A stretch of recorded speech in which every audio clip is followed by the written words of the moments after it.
So before we ever start the road, get the girl that release it, no die. So let me see your hands up, so everybody now put your hands up, so if you ready for the road, hey, we ready for the road.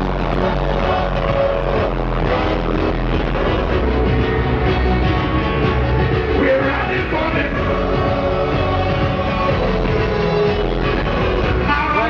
road. Okay, Bunji Garlin, first and foremost, you have took soca music into mainstream music. How have you done this? Done because we had a lot of support from the people that love soca music on a whole.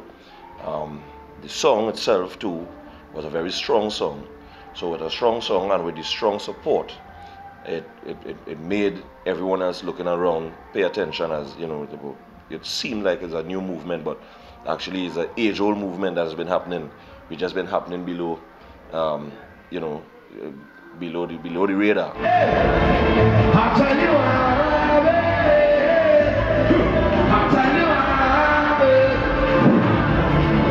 Tell you why, if you know I'm trying. Everybody let me see you clap downtown.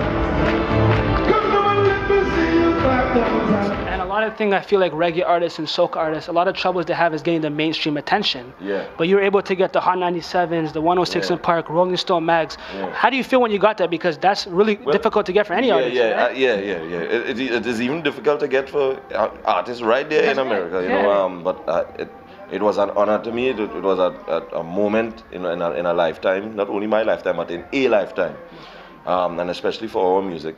But I think it happened because we had the right team too, you know, and I'm really grateful to VP Records, RCA Records, you know, Shani, Brian, Edwin, you know, all the other members, all the people who play their roles in there to get these things done and pull off. And then, you know, naturally, we have a default about soca music, right?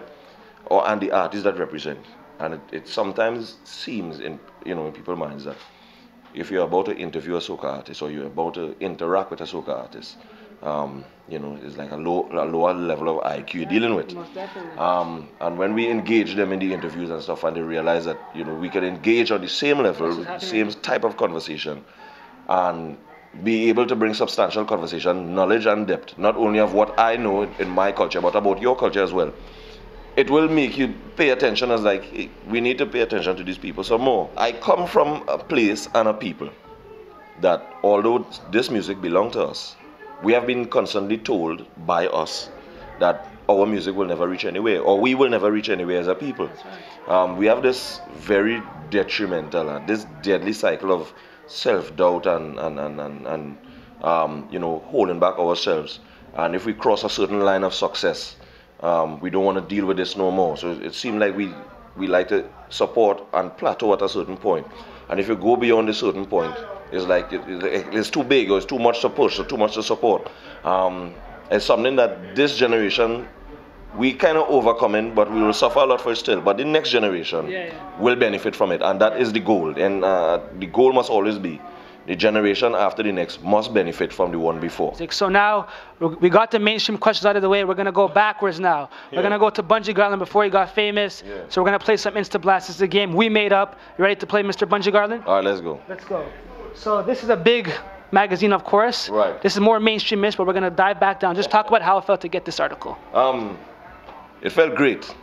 It felt great because I know this is something that I couldn't have got on my own. And I know this was a way that God opened to allow me to be a part of that. So we look forward to the next. That's right. Right.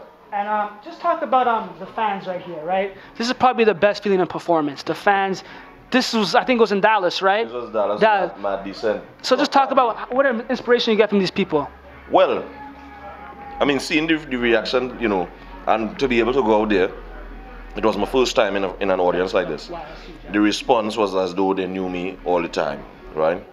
It was very encouraging. If I was at the point of thinking of giving up music, right there and then, I would have changed my mind. Yeah. And Waka Flocka, is there a collaboration in place? We want to know this. The fans out there want to know this. Well, I won't answer that. I will leave it to the other guy in the picture, which is Jillian here from Major Lazer, to answer that question. Most definitely. And Bunji, this is your favorite type of beer, I would suppose? Yes. Talk about this. It's Stag Lager beer from Trinidad and Tobago. The best in the world. The best. This is a really inspirational photo I found on your Instagram. So this photo right here, I don't want to explain it. It's your photo. I think you should explain it. Just talk about it. It's pretty cool. But this photo here is basically the beginning of Bunji Garlin. That is a picture of a wall, actually one of my bedroom walls where my dad still lives. I had finished school. I wasn't working anywhere yet. I had no money. I couldn't even buy a copybook page, right? And I wanted to start to pen my lyrics. So what I did is I went in the yard and I got a red stone. And whatever lyrics came to mind, I started scripting all the lyrics on the wall. Since then, and that was like since just before 1999, my dad painted over all the walls in the house except that wall. He left that wall right there. And when I told him that I wasn't going to work for anybody, I was going to make a living off of music, he was livid. You know, and he was like, you know, what make you think you could leave a farm boy like you from Trinidad and make it in music? To this day, he's my biggest fan, my biggest supporter, my best friend, you know, and every time I look at that picture, I just, I give thanks because he's adamant that if someone buys the house from him, he's putting it in the deed or will or whatever the case, that they must never paint over that wall. Wow, that's crazy. And we're almost wrapping up. This right here, I guess, is your favorite type of fruit, right? Yeah, this is guava. Okay, tell us what the guava is. For those who don't know, guava, West Indian fruit. Good fruit? Of great fruit. Yeah? Maybe we should try some. Especially if you get guava juice. Okay. Yeah, so Trinidad knows it, Jamaica knows it, Antigua knows it, Barbados, Grenada, St. Lucia, St. Kitts, Nevis. I know some people in Canada know it. We should bring it here. Yeah, you should get it here right now. We could do some exchange. Most definitely, yeah. We'll take some apples. Yeah. We send some guavas. Most definitely. Right. Okay, and the last photo before we sign you off. On Instagram, you're a funny guy.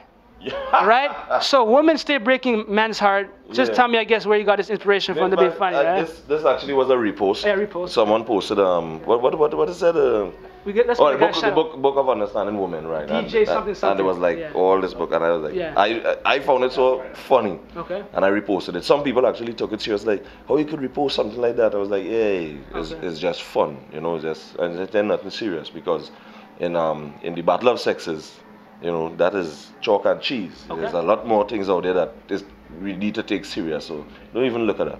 All right, so first and foremost, I just want to say thank you so much. Just a shout out to Lavish Entertainment for setting this up.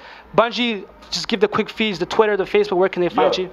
Find me on Twitter and Instagram, same name, at Bunji Garlin, BunjiGarlin.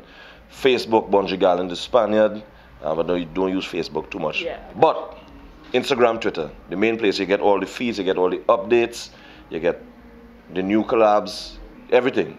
It's happening day on the minute, real time, follow it. And what all media live for is sneak peeks, breaking news. Can you give us any of that? Yeah. Okay, what are we getting? What are we getting? Very soon. Well, one thing I could say right here now, you could look out for special performance from myself and Jillian here, of course, at the Don't Stop the Music Festival at the Hollywood Sports Complex, October 25th. LA is going to be crazy and a big cast. Go online, check it out. Don'tStopTheMusicFestival.com. It's crazy. Got you. Now back to the studio.